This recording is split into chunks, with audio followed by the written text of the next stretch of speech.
Oke, baik, terima kasih. Halo, perkenalkan, nama saya Bernard Parede. Saya adalah siswa dari Pacman, Analytics and Data Science di batch ke-14. Dan pada kesempatan kali ini, saya akan mempresentasikan project dari kelas Business Analytics mengenai Employee Attrition Dashboard.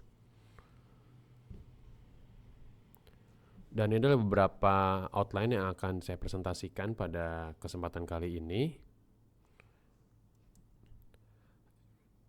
Dan dimulai dari definisi employee attrition tersebut secara singkat. Di sini employee attrition itu sebenarnya adalah proses keluar masuk karyawan di suatu perusahaan yang tidak bisa dihindari atau terbilang wajar ya. Jadi mirip-mirip dengan turnover. Lalu ada beberapa jenis employee attrition. Di sini perkenalan aja. Ada dua jenis, yaitu yang voluntary dan juga involuntary. Di sini kalau yang voluntary itu keluarnya karena adanya alasan pribadi, itu kayak mau mencari pekerjaan yang lebih baik, lalu pindah ke kota lain, pensiun, atau tidak cocok dengan culture fit, dan lain-lain. Lalu kalau yang involuntary ini keluarnya itu memang karena tidak dapat dikendalikan oleh karyawan, mungkin karena adanya PHK, pemutusan kontrak, atau mungkin karena performance, atau mungkin yang paling baru itu kemarin karena ada COVID atau mungkin ada force major, itu masuk ke dalam sifatnya involuntary. Dan di sini topik yang saya ingin angkat pada kesempatan kali ini adalah tentang peningkatan attrition rate di perusahaan fiktif, yaitu saya bikinnya perusahaan XYZ. Dataset yang diambil itu dari kaggle.com, dan beberapa tools yang saya gunakan itu ada Tableau untuk melakukan data visualisasi, Medium untuk membuat isi reportnya, lalu untuk data cleaningnya saya menggunakan Google Colab. Dan ini adalah sedikit problem statement, goals, dan juga matrix yang digunakan. Dari problem statementnya di sini adalah ada seorang HR manager di perusahaan XYZ yang melihat adanya peningkatan attrition rate di fiskal pada tahun ini, dan si HR manajernya ini ingin mengetahui nih apa sih penyebab tingkat attrition rate itu cukup tinggi, dan dia ingin membuat keputusan dan juga langkah-langkah strategik yang berdasarkan data untuk menurunkan tingkat attrition rate di fiskal tahun depan.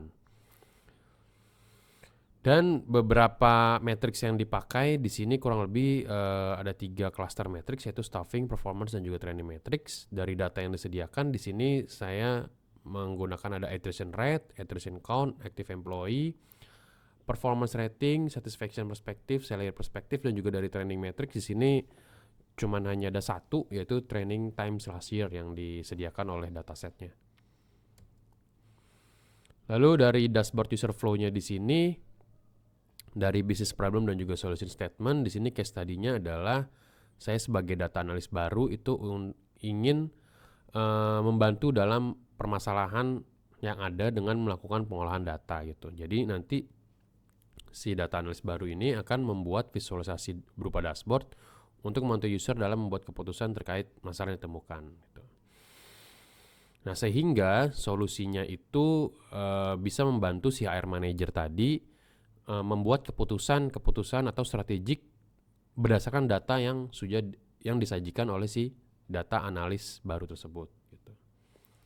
Dan secara personanya di sini orang yang siapa merekanya itu adalah mereka adalah tim HR perusahaan yang sedang fokus dalam menanggulangi tingkat attrition yang tinggi ya. Jadi seorang HR team itu kan tugasnya adalah mengelola dan mengembangkan sumber daya manusia untuk menjaga dan meningkatkan produktivitas perusahaan. Dan ini sedikit user storyline yang saya buat. Jadi di sini HR manajernya adalah Pak Joko gitu ya. Dia bertugas untuk mengelola dan mengembangkan sumber daya manusia. Dia menemukan pada biasa kalau awal fiskal itu kan lagi proses pengecekan evaluasi lah, masa evaluasi perusahaan, dan dia ngeliat tuh ada tingkat attritionnya tinggi gitu. Dan dia untuk membuat action plan atau langkah-langkah yang untuk melakukan preventif ke depannya supaya attrition rate-nya tidak tinggi lagi itu, maka dia membutuhkan data-data gitu. Apa aja sih dibutuhkan? Nah, di sini yang disediakan adalah dari dia ingin melihat dari sisi performance, satisfaction level, tingkat salary, employee active, dan juga training. Nah, harapannya dari dashboard yang disediakan oleh data analis baru tadi, si Pak Joko ini mempunyai suatu gambaran dan juga punya perspektif lebih dalam terkait masalah dari attrition rate ini. Jadi dia punya sudut pandang yang berbeda-beda nih di setiap kasus-kasus yang ditemukan dari matriks yang disediakan. Dan ini user flow-nya dimulai dari tadi identifikasi problem dan juga goals dengan user, lalu melakukan collecting data, lakukan data cleaning, lalu mengkonfirmasi data tersebut, dicek datanya apakah sudah valid atau tidak. Kalau misalnya sudah valid dan sudah oke, maka dilakukan visualisasi data ke dalam dashboard. Lalu dari visualisasi data itu kita bisa membuat insight dan melakukan rekomendasi ke user. Selesai. Dan ini adalah proses data cleaning. Dari data cleaning di sini untuk melakukan import data saya menggunakan Google Colab. Di sini import datanya berhasil. Lalu saya juga melakukan checking null values. Di sini kita lihat bahwa null values-nya tidak ada. Lalu saya juga melakukan checking duplicate, tidak ada data-data duplikat di sini. Dan di sini adalah setelah dilakukan checking data cleaning, lalu kita lakukan validasi ke user, lalu dilakukan pembuatan dashboard. Mungkin biar lebih cepatnya di sini. Ini adalah dashboard yang dibuat oleh data analis tersebut. Kita lihat di sini ada scorecard yang diberikan. Lalu di sini attrition rate yang dipecah ke dalam departemen dipecah lagi ke dalam job role, lalu attritionnya juga kita bisa lihat dari sisi marital status, dari group age, dari gender dan juga working years. Lalu di sini ada overtime rate dari job role yang ada. Lalu di sini juga kita melihat salary, dari sisi salary ada daily, monthly, dan juga tingkat kenaikan salary. Lalu di sini ada monthly income berdasarkan gender, male and female, dan juga marital status. Kita bisa melihat mana yang secara average. Lalu di sini ada beberapa pengukuran yang kita di sini ada satisfaction, ada environment satisfaction, work-life balance, relationship, performance, number of companies worked by employee-nya, years in current role, lalu juga dengan manajer sekarang dan juga training times last year.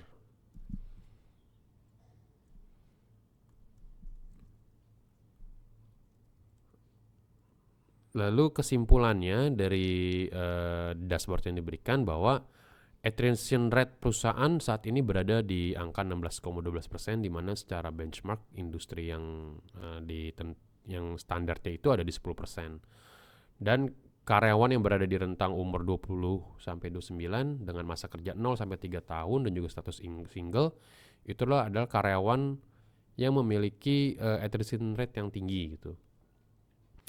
Lalu dari sisi job role, di sini ada sales representative dan laboratory technician dan juga human resource. Itu adalah 3 job role yang paling tinggi tingkat attrition rate-nya. Dan kita juga bisa melihat bahwa tingkat overtime dari job role laboratory technician juga cukup tinggi, yang juga berdampak terhadap survei work-life balance dari role tersebut yang paling rendah. Lalu dari sisi human resource kita bisa melihat bahwa rata-rata monthly salary itu paling rendah. Dari tadi kita lihat secara mediannya. Lalu survei kepuasan juga cukup rendah, yaitu job satisfaction-nya di bawah average 2,5 dan juga environment satisfaction-nya juga di bawah average.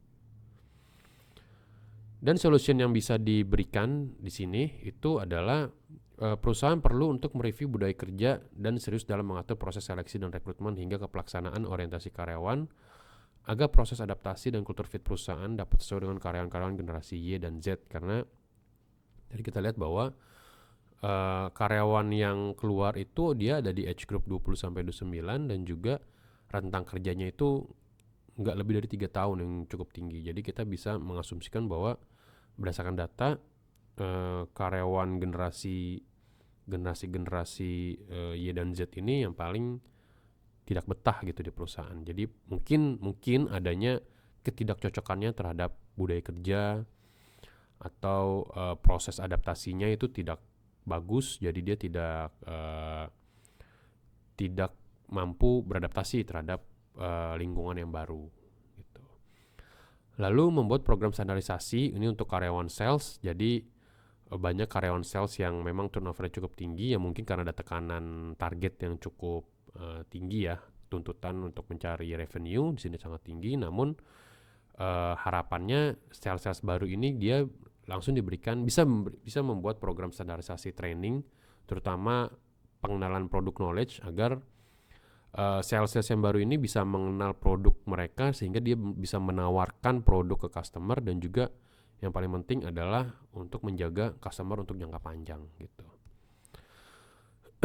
Lalu dari laboratory technician kita bisa mungkin insight yang bisa solution yang bisa diberikan adalah melakukan workload analysis atau analisis beban kerja untuk mencari tahu mengapa sih overtime rate-nya tinggi gitu. Apakah memang secara manpower-nya itu kurang, jadi overtime terus, lalu atau ada proses kerja yang tidak sesuai, jadi sehingga banyak pemborosan di situ dari sisi proses kerja, jadi waktu secara pekerjaannya, lead time-nya itu jadi lebih lama gitu. Lalu untuk yang di role human resource di sini mungkin solusi yang diberikan itu bisa melakukan salary survey terlebih dahulu untuk melihat berapa sih memang median dari gaji di industri dari job role human resource gitu, supaya kita tahu bahwa apakah memang secara penggajian itu kita sudah cukup sesuai dengan industri atau memang kita di bawah dalam sisi penggajian gitu. Jadi kalau misalnya kita udah tahu bahwa gaji kita yang kita berikan itu sebenarnya sudah sesuai dengan industri, maka kita bisa mendalaminya dari sisi job satisfaction-nya atau dari sisi lingkungan, karena berdasarkan survei job satisfaction dan juga environment satisfaction itu cukup rendah. Mungkin di situ bisa lakukan FGD terhadap karyawan-karyawan di human resource untuk mengetahui secara internal tuh sebenarnya ada isu apa sih gitu. Oke, itu yang bisa diberikan, dan ini juga adalah referensi yang dipakai oleh saya untuk membuat isi report. Itu aja dari saya. Terima kasih.